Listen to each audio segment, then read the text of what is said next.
بسم اللہ الرحمن الرحیم۔ جب اللہ تعالیٰ نے سورۃ تبیت ابی لہب و تب نازل فرمائی، جس میں ابو لہب کی بیوی کو بھی عذاب کی خبر دی گئی، تو ابو لہب کی بیوی وہاں آ گئی۔ اس کا لقب جمیل تھا اور اس کا نام عورہ تھا۔ ایک قول کے مطابق اس کا نام اروی بنت حرب تھا اور یہ ابو سفیان ابن حرب کی بہن تھی۔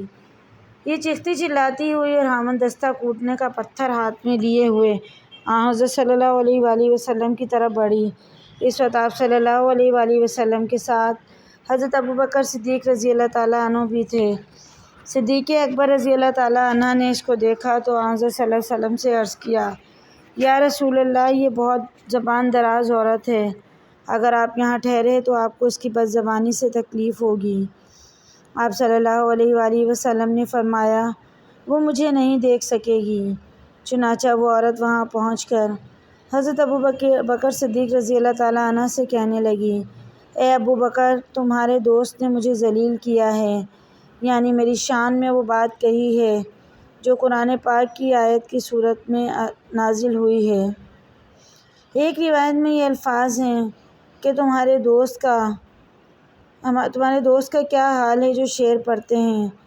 حضرت ابوبکر صدیق رضی اللہ تعالیٰ عنہ نے فرمایا، نہیں، وہ تو شعر نہیں کہتے۔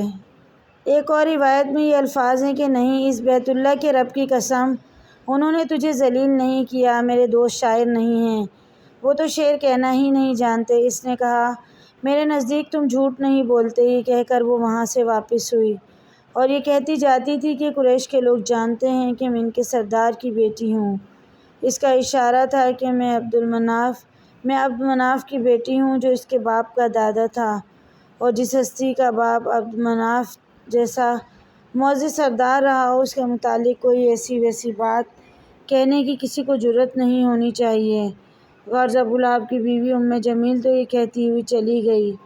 اب حضرت ابوبکر صدیق رضی اللہ تعالیٰ عنہ نے حضرت صلی اللہ علیہ وآلہ وسلم سے پوچھا کہ یا رسول اللہ صلی اللہ علیہ وآلہ وسلم، وہ آپ صلی اللہ علیہ وآلہ وسلم کو کیوں نہیں دیکھ سکی؟ آپ صلی اللہ علیہ وآلہ وسلم نے فرمایا، ایک فرشتہ مجھے اپنے پروں میں چھپائے رہا۔ چنانچہ اس بارے میں حدیث میں آتا ہے کہ آپ صلی اللہ علیہ وآلہ وسلم نے اسی وقت حضرت ابوبکر صدیق رضی اللہ تعالیٰ عنہ سے فرمایا تھا کہ اس سے پوچھنا کہ کیا تم میرے پاس کسی کو دیکھ رہی ہو؟ چنانچہ جب وہ وہاں پہنچی تو حضرت ابوبکر صدیق رضی اللہ تعالیٰ عنہ نے اس سے بھی یہی سوال کیا، جس پر اس نے کہا کہ کیا تم میرے ساتھ مذاق کر رہے ہو؟